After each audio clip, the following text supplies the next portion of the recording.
nicknamed the Magic Man. What it looks like, huh? 2-on-2, 1-2. I think the Magic Man nickname just came from the way that I wrestle. He ties it up at 2, and now you go into that chain wrestling.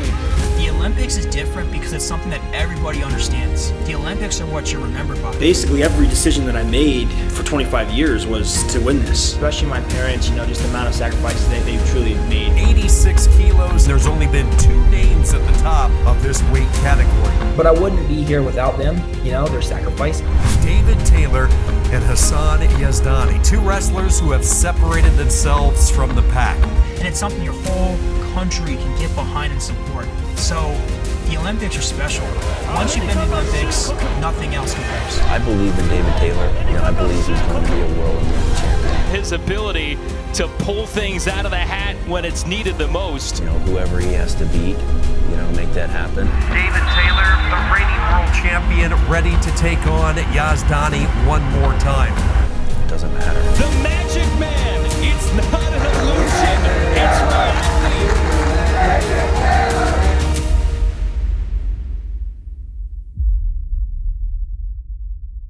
We're going to create our own little magic down here.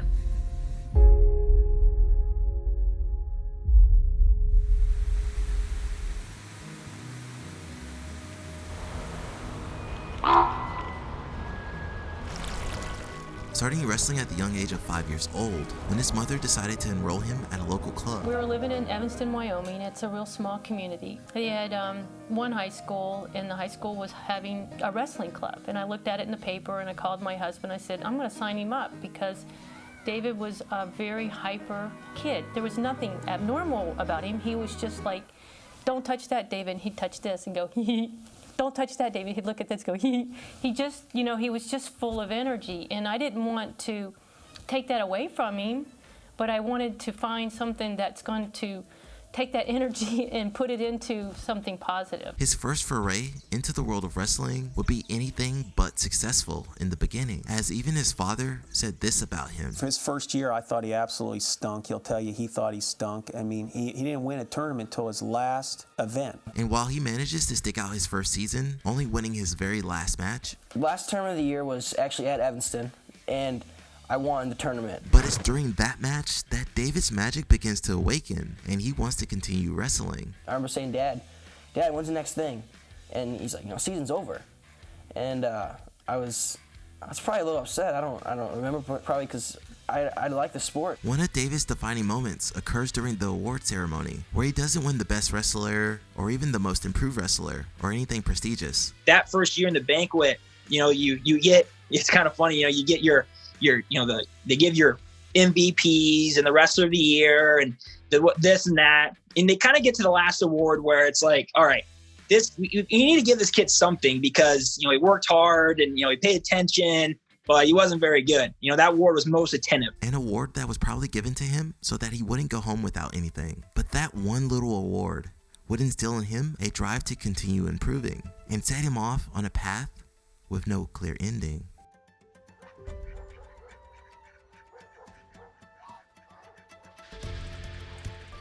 Growing up on a ranch in Wyoming, David's family moved around a lot as his father was in the military and then later worked as a pilot for Delta Airlines. So my dad was in the military. So I was born in Reno, Nevada, briefly. Right. Then we moved to Middlebrook, Florida, both before I was 1. Then my dad was hired by Delta Airlines, lived in Atlanta, Georgia. Then moved to Evanston, Wyoming. He really wanted to live in the mountains, and that was just where he decided to live. And my dad was commuting an hour and 45 minutes to the airport. He'd be gone 3-4 days a week on his trips. So making it to practice was a big ordeal, with his parents having to drive him several hours a week in search of coaching and training partners. As I continued to evolve, we started driving. So my dad would make that trip to and from work, be traveling all the time. And then we'd be driving, either my mom or my dad would be driving an hour and 45 minutes one way to practice a couple days a week. And it just got a lot. And when that wasn't possible, he would watch match footage and highlights and would then practice the moves with his father. I didn't like watching technique videos. I liked watching real live matches because that's how I could see it and learn it. My favorite thing was watching highlight videos where I just clipped things together, because I could see it and I could be like, oh yeah, I can do that. As David turns 8 years old, he begins to grow as a wrestler, competing in tournaments almost every weekend. But in order for him to get better, something would have to change if he was going to get to the next level and to keep from burning out his family.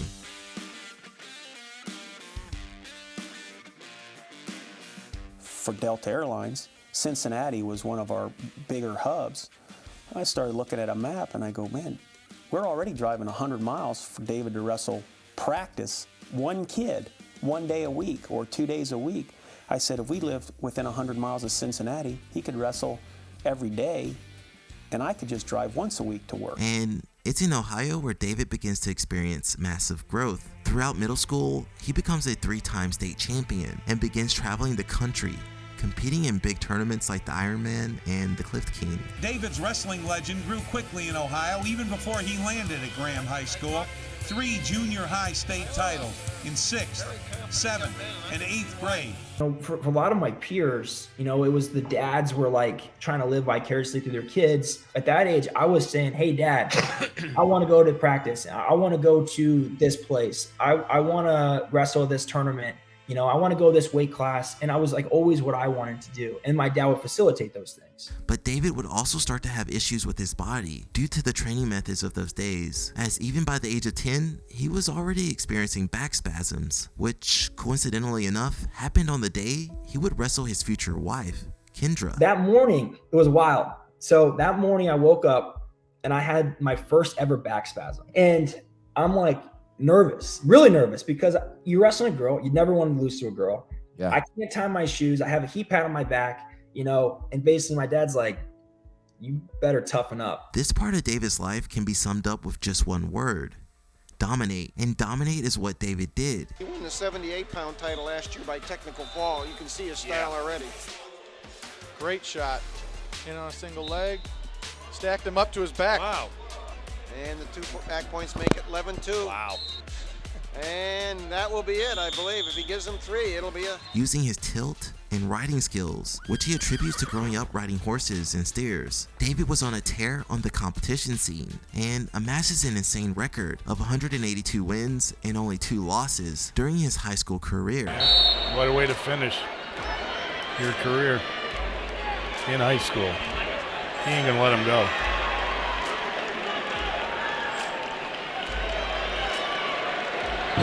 And there's the fall. It is. Exclamation point. 2 minutes and 39 seconds. Standing out for David Taylor. Well deserved. Well, I think I speak for all of us in saying thank you, David. It was a pleasure to watch you over the last 4 years. But as the crowd cheers him on, he begins to wonder about his future and what path he should take moving forward. I'm Andy Garman with some breaking sports news. It looks like Iowa State legend Cael Sanderson is on his way out of Ames. A complete somber mood, Andy. Fans, of course, quite surprised to hear that Cael Sanderson leaving the program. Growing up, David idolized Cael Sanderson during his 4-time NCAA titles and his Olympic gold medal run, even going so far as to train with Cael and his brother Cody at their father's training center. Cael and Cody I've known for a long time. One of my first coaches was their dad, Steve Sanderson. We used to drive to Wasatch, Utah. So I remember like rolling around with Cael and Cody and watching them like wrestle at Iowa State and like see them in the summers. Their dad used to always put on this camp in the summers. They'd come back for it. So, I knew them. I remember like as a kid going, thinking I was cool going up to like Tulsa National tournaments and like bringing all my friends up. Like, yeah, come talk to Cael. I know him. And like now, what that's like. He's probably like, who is this little dweeb coming up to me and bothering with all these people? But just him like acknowledging when I come up, like it meant the world to me. But upon reaching his senior year of high school and committing to Cael School, Iowa, Cael abruptly moves to start coaching at Penn State. This season marks a new era in Penn State wrestling as Cael Sanderson takes over as the 12th head coach in program history. As a 3-year head coach at his alma mater, Iowa State, he guided the Cyclones to 3 straight top 5 finishes in the national tournament. Bottom line, it's just the great potential that the program has. They've had a strong history, and I think that we can take that history and just build on it. And if we do things the right way and with a lot of hard work and a little luck, I think we can really create a dynasty here. Faced with a tough decision, David ultimately decides to follow Cael and helps to launch a new dynasty with the Nittany Lions, eventually winning 2 national championships. How different would your life and all of college wrestling be had Cael stayed at Iowa State and you became a Cyclone? You ever think about that? it's hard to say. I mean, just going back and thinking about the lineup that would have been at Iowa State at the time, and being a part of that lineup, I think we would have definitely done well. I mean, it's hard to say. I mean, I remember getting recruited, and I remember one of the coaches, like, as I wasn't going there, they're like, well, you're never going to win a national championship on the East Coast. No East Coast team's ever going to win a national championship, because the Midwest was so dominant at the time. And I remember taking them like, yeah, no, we will, we will do that, and we did. We won 4 of them.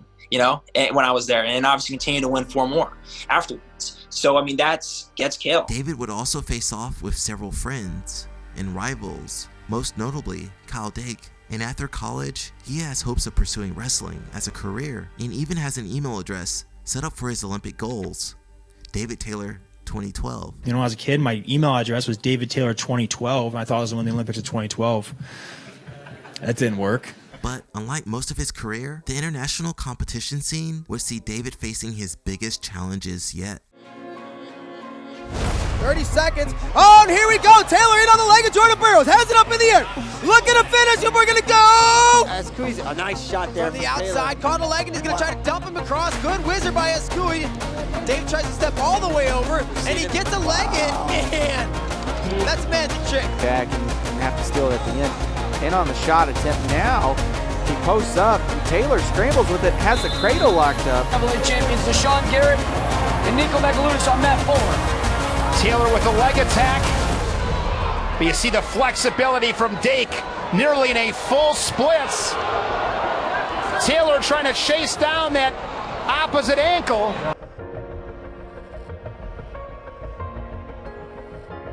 Facing setback after setback in the world and Olympic team trials to rivals in Jordan Burroughs, Kyle Dake, and Jaden Cox, David's ability to persevere is tested to the limit, as sponsors which were quick to support him when he was dominating in college were soon nowhere to be found. Right out of college, I had a couple sponsors. My life was pretty easy. I just wrestled, I had a couple sponsors, I was getting checks, and then I wasn't winning, and those checks went away, and then you're like, oh shoot, man, it's not just like, you're not just gonna make this money like this forever. I didn't ever want to be that, like a wrestler that just wrestled and then it was like, now what type thing. But David is able to find alternative means of supporting himself with the help of his now wife, Kendra, as they open up several businesses like their M2 Training Center and K2, a health foods and juice bar. With his financial situation no longer tied to his success on the mats, David can now fully focus on becoming a better wrestler, and to do so, he knows he'll have to put himself in even less comfortable situations if he truly wants to become the best.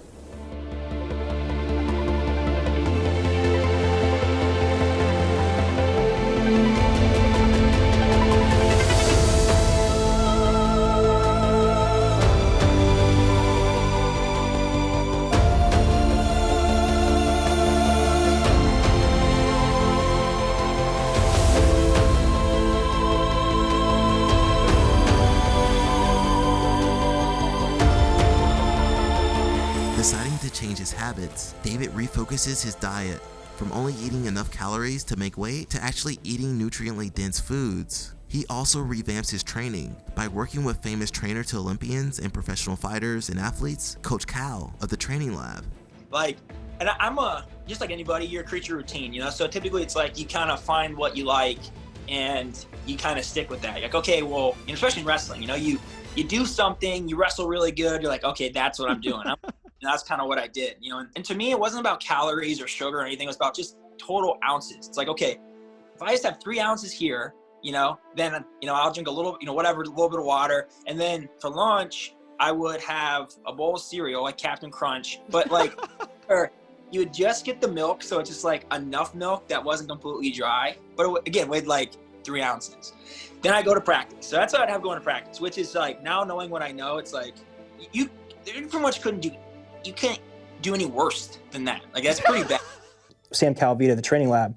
And, I've been working with him since 2016, and the workouts he's sending me, I'm looking through them like, Coach, these are brutal, but it was like our mindset was like, well, now we'll separate ourselves from everybody else. We'll put the time into training that maybe we wouldn't have because you got to balance it with wrestling.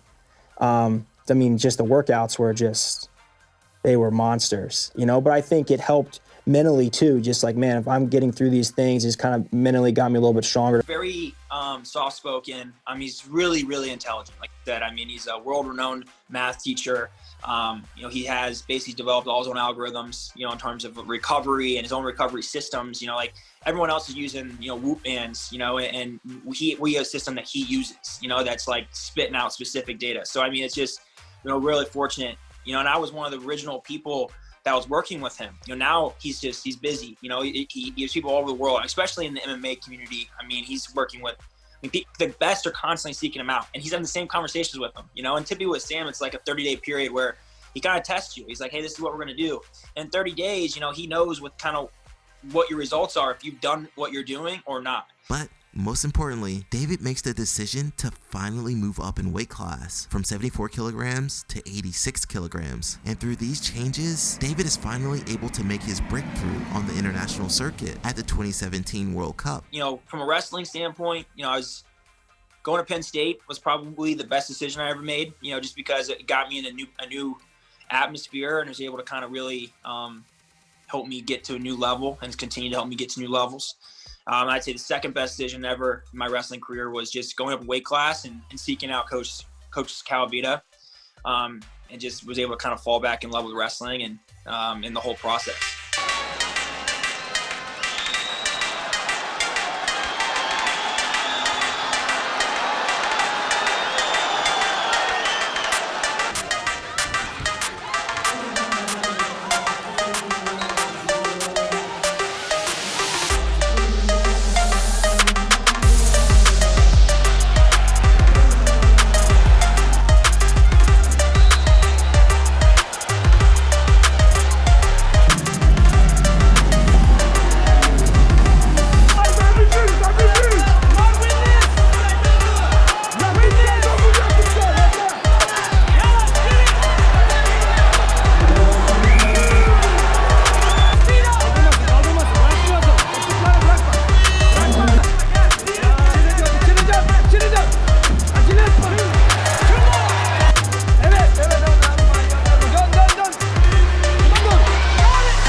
In 2018, David would claim his first world title. David's magic was back, and he was ready to start collecting medals. You gotta be careful. And he goes high crotch to the other side. Now David Taylor, though, David Taylor very good from defensive position. Looking to sit the corner now. Foster adjusts, goes head underneath, Taylor over the top a little bit. Foster comes out the back door, but David Taylor very tough with the far ankle, or both ankle scrambles. Ooh, not what we're wanting to see. He's all right so far. It up. And we, of course, like you said. Yeah, and David says that's enough. Daggone it. But in his rush to make up for lost time, he would end up getting injured in a Beat the Streets match the following year. You know, winning the world in 2018, you know, and having the momentum, and at the time feeling like, all right, I'm back, I'm here, I've won the world, I'm gonna start rattling these things off. I feel like I'm like untouchable. You know, that's kind of like what I thought. You know, and I had that mentality kind of going into that Beat the Streets match. That just like I was distracted. I wasn't even focused on being there, and I took wrestling Drew Foster for granted, really. And you know, I go out there for a scramble, boom, tear my ACL.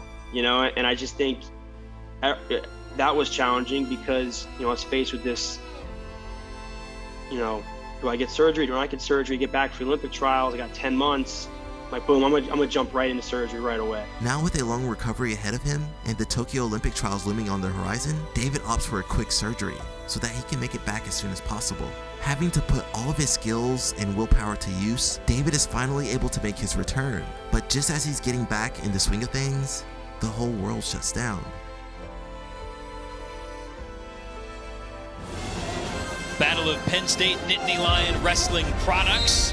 Here at men's freestyle 86 kilograms, David Taylor 4-0 win against Bo Nickel in leg one of the best of three. David Taylor, 2018 world champion, ripped up his knee in 2019, battled back to get to this point. Bo Nickel, three-time NCAA champ for Penn State, trying to find a way to score against David Taylor, again shut out in round number one. Fort Worth, some big wins for him to get through to meet Taylor, but the Magic Man pulling some early to increase this lead. And out of it. Nice low single leg shot there coming up, popping up to this. Call that the submarine, coming straight through. He needs to finish this. This is where Taylor's good and scrambles well. Taylor needs to get his hips back. Bo Nickel needs to get his head up. Head up, head's got to come up to finish. That's what I say. Both part of Nittany Lion Wrestling Club. So training guys, partners, same weight. Coaches all know each other in the same corners and battling it out right now. Can Nickel find something different against David Taylor? 2 for the takedown for Taylor. Tried to turn, Nickel twisting out of it. David Taylor took a long time for him to crack the highest level for the United States. Won a world title in 2018. Knee injury disaster in 2019. But back on top and headed to Tokyo for Team USA this summer. 2021, the Olympics are back on, but things are different. And unlike previous years where fans and family filled the crowds, this time it's just the competitors. Tokyo, was your wife there? No, we didn't have anybody there. Wow. You weren't allowed? No. God, no. That must have been tough. Well, even with that, it was like every day it was, maybe shut down, maybe not. So every day you're training for this thing. With the Olympics too, it's you have to be the best, but also the best at the right time. So it's once every 4 years. Right. So maybe, you're the best in one of those middle years, and for whatever happens, injury, age, lack of focus, if you're not making the team, you got to wait 4 more years to get ready, So it's like, and then every day they were saying, could have it, could not have it, maybe we'll have it. So in my mind, people, my advice, like, we're gonna have it. We can only train with that mentality. You can't let a sliver of doubt slip in, like maybe it's not gonna happen, because we can't control that. But when we're there too, you get tested every single day. Right. Early in the Olympics, they were pulling people out. Right. So that's another variable. So stressful. It's kind of crazy. So I just think that Olympic, it'll go down in history as such a difficult one, because what everyone had to do to get there during that period of time, and then obviously what we had to do while we were there. There'll never be like a time like that, probably hopefully in the rest of time.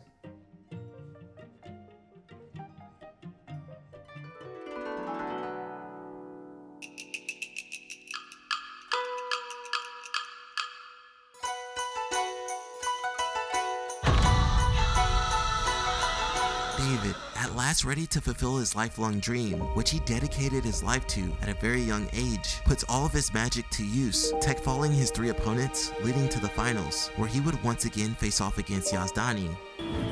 My opponent, Hassan Yazdani, has been my biggest rival. You're talking about razor's edge difference.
The Magic Man. It's not an illusion. It's reality. You gotta want it. You gotta want to be here, baby. I'm the champion for the rest of my life. David Taylor finally grabs Olympic gold. Since I was a little kid, they think, oh, with national anthem, what do you think about? I've always thought about, obviously proud of being American, proud of the Stars and Stripes, proud to represent my country, and I've always thought about that anthem playing as an Olympic gold medalist. I'm just really grateful for this opportunity. It's just amazing. It really is. It's just amazing. And for him, never losing sight of that goal through all the turmoil, not only in the last few years, but in this bout. Having finally achieved his dream of becoming Olympic champion and world champion, David returns home.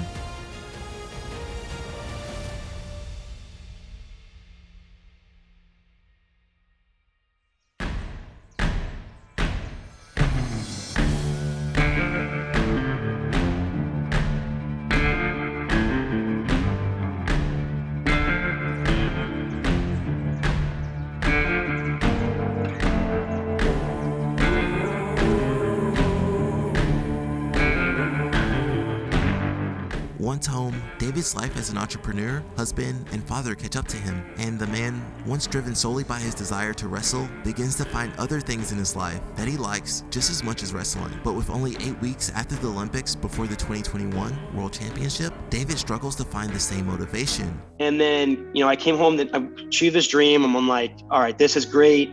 I'm like so happy to be back. It's been this long layoff. And then we come back and I'm just like right back, Ken and I go back to work like the next day. It wasn't like I literally flew back and we had our grand opening of our store, KT Roots downtown. So you were just, we just jumped right back into life and we never really had time to like decompress. And that just lasted this whole year.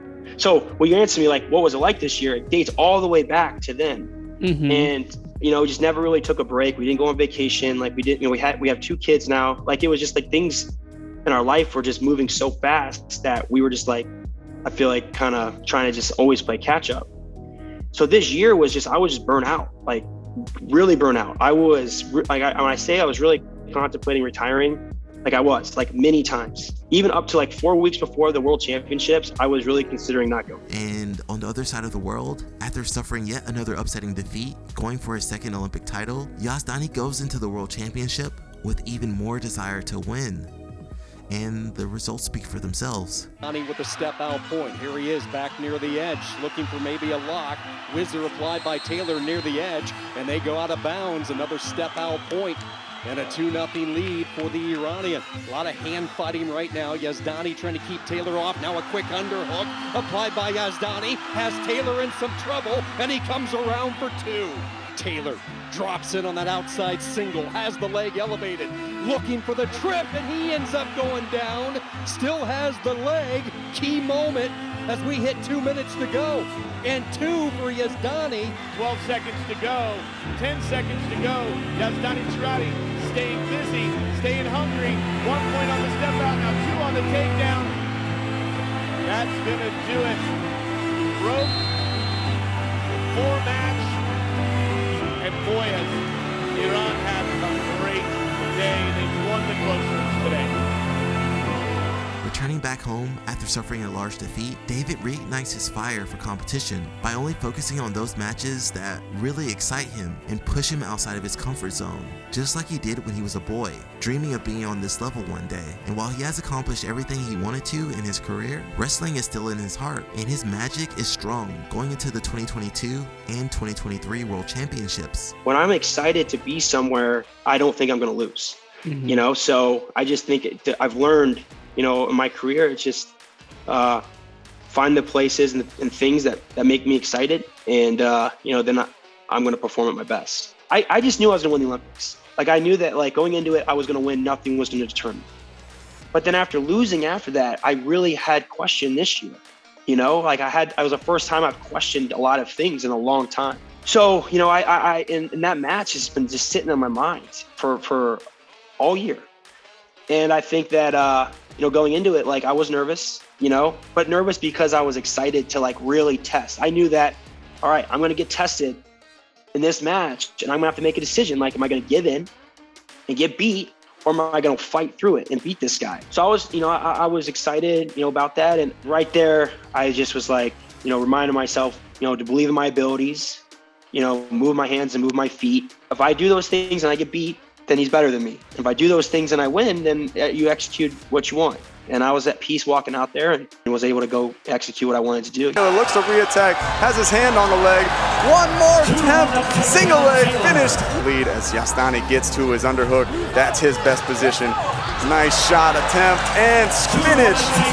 Once again, Yazdani trying to push him to the edge, but David Taylor tiptoes the line, and instead of just circling out, he's right back on his offense in a critical time. Yazdani's pressure is wearing on David Taylor. This is the position that he beat him in, but he's still looking to score, and what an amazing job. And the United States of America is back on top of the world here in Belgrade. David Taylor, now a 2-time world champion. 1-0. A head pull by Taylor. Multiple attacks by both athletes, and Taylor in to get deep on the legs. Yazdani Tirati with a chest wrap and a 4-point throw. Confirmed for 4. 1 point on the reversal for Taylor, so 5-1, Yazdani Chirati. Here we go on the edge of the mat, swing single on the left-hand side. A chest wrap by Yazdani Chirati. Taylor puts him in danger. Yazdani on his back, Taylor looking for the fall. Stand up. Touche confirmed by David Taylor. Oh, now, again, a world champion. Fast forward to the 2024 Olympic trials, and David is the #1 ranked wrestler at 86 kilograms. Points than Brooks at this point force a third round. Totally disagree with that passivity warning. Taylor's been the aggressor so far the whole match, but he's in trouble here. Very tenuous position. Aaron Brooks ground for the scar. Able to turn the corner, tack on 2 more, and build the 3-0 advantage to keep hopes alive of defending his Olympic gold. In on a single against Brooks. Switches to head outside, but Brooks has got that head down. Taylor's going to have to get his head up, get his hips in. He does. May be able to finish this one. Back trip. Back trip, but Brooks comes up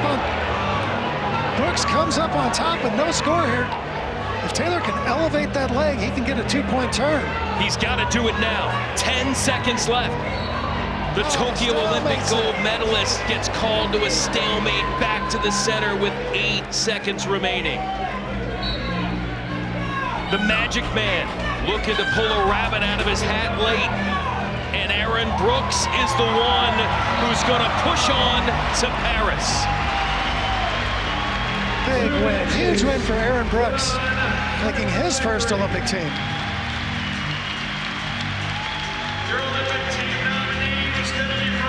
The great respect from Aaron Brooks, knocking out a defending Olympic gold medalist and a guy who has as good a shot as any to potentially continue a run of success for the United States. And while things do not go David's way, after losing 2 matches to up-and-coming prospect Aaron Brooks, which puts a stop to his Olympic pursuits, David's story doesn't end there. Deciding to take a break in order to figure out his next steps, he receives an unexpected phone call while working in his barn one day.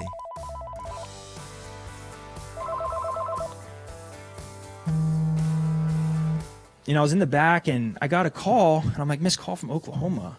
I don't know what this would be. And I listen.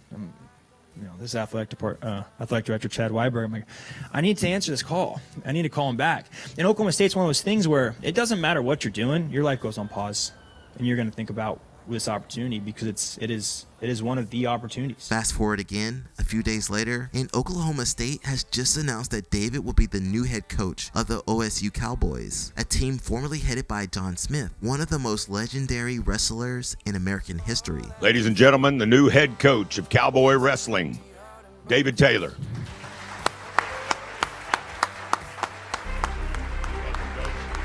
Throughout everything, David has stayed true to his love of wrestling. I dedicated my life, since I can remember, to the sport of wrestling. Ever since he was a child, and through the sacrifices of his parents, coaches, training partners, and spouse, David has not only been able to place his name in the history books following his idol, Cael Sanderson, but he's also managed to inspire the next generation of wrestlers to find their own little bit of magic in themselves. And this is how David Taylor has changed wrestling forever.